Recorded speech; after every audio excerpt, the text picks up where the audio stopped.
Welcome back to the Green Dreams video series. My name is Michael Nelson and today I'm joined by Eleanor Fraser Smith, Head of Sustainability from Victory Hill. Nice to meet you.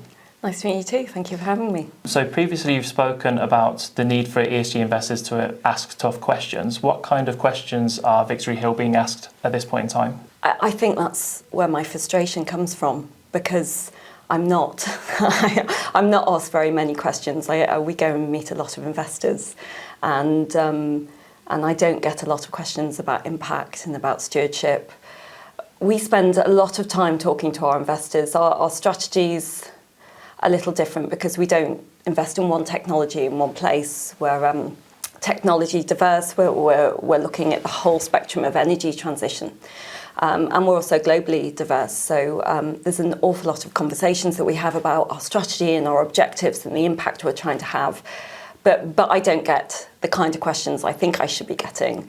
And I really do feel there is this carbon tunnel vision and this focus on emissions and that's it. And, you know, there's 16 other sustainable development goals, which are all interrelated, and you can have an impact on them, or they can have an impact on you.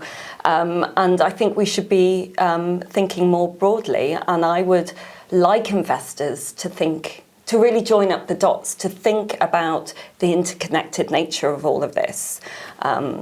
If we're investing in a renewable site, for instance, a solar farm somewhere, I want them to ask about how we're managing biodiversity issues in mining rare earth metals. I want them to ask about labour rights in our supply chain, about land use change, about end-of-life management. Because if you don't ask these questions, you're not getting the full picture.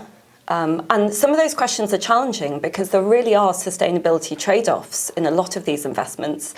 But if you don't ask the questions, you're not going to be able to move the needle. You're not going to make the change that you're trying to make. So recently, ESG Clarity spoke to the economist Trevor Williams, who emphasised a focus on carbon emissions, and we've also seen the fallout around the Economist's article, which said that ESG investing is just about emissions reduction. Why are you against that idea?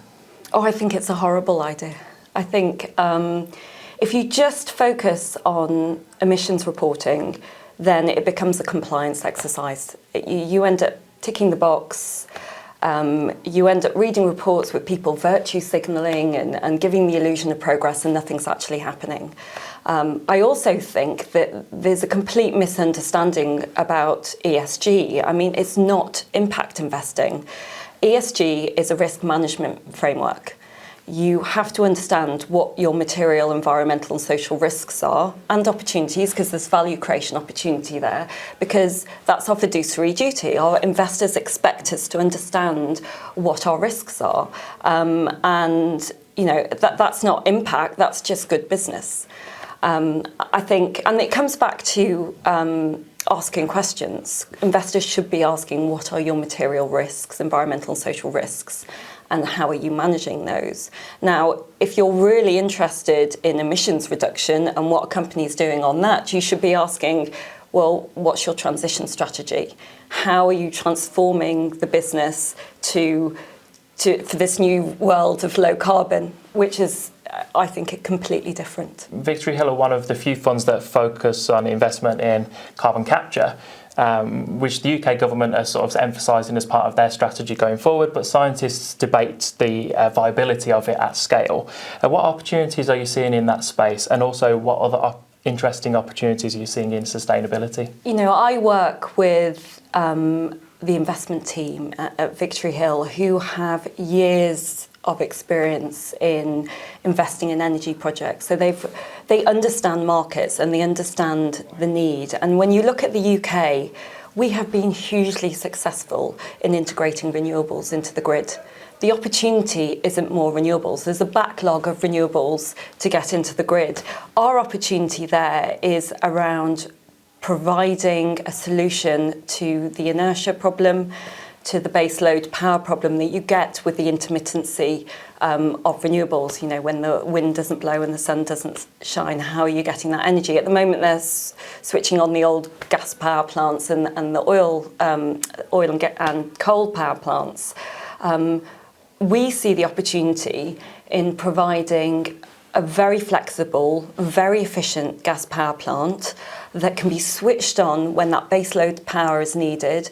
But in addition to that, the carbon capture provides that low carbon solution. So some of the concerns you talk about in terms of carbon capture is around sequestration, because the carbon capture technology has been around for 100 years.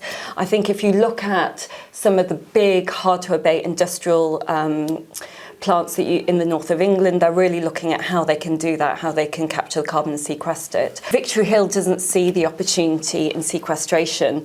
What we're doing is carbon capture and reuse. There's a huge need for industrial gases in the food and beverage industry. So when you open that soft drink or that fizzy wine or the beer, that carbonate has to come from somewhere. And traditionally, it's come from the production of fertiliser, which is extraordinarily dirty. So this is a clean alternative to that carbonate that's needed. And plus, it's another revenue stream. So we see big opportunities there in the UK. And we're also seeing lots of other opportunities. So, you know, in transport, electrification isn't going to solve all the emission issues there. There's still going to be a need for some kind of molecule when it comes to that long distance heavy transport, the marine, aircraft. And I'm seeing some really exciting opportunities in renewable fuel and sustainable aviation fuel manufacture from waste cooking oil, which has got a really low carbon intensity in comparison to conventional fuels. So I think that's very exciting as well. The last question is the one we always end on. Is so what would you consider your favourite sustainable snack or drink? Yeah, so talking about sustainable trade-offs, I think food is a really interesting one. You know, there's some really good fair trade chocolate out there, which says there's no slave labour in the supply chain, but it tends to come from places like Ghana and Côte d'Ivoire. So then you have to start thinking about air miles.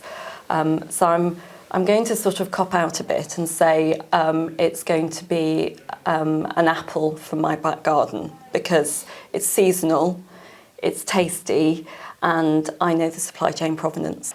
That's great. Thank you very much for joining us today. Thank you for having me.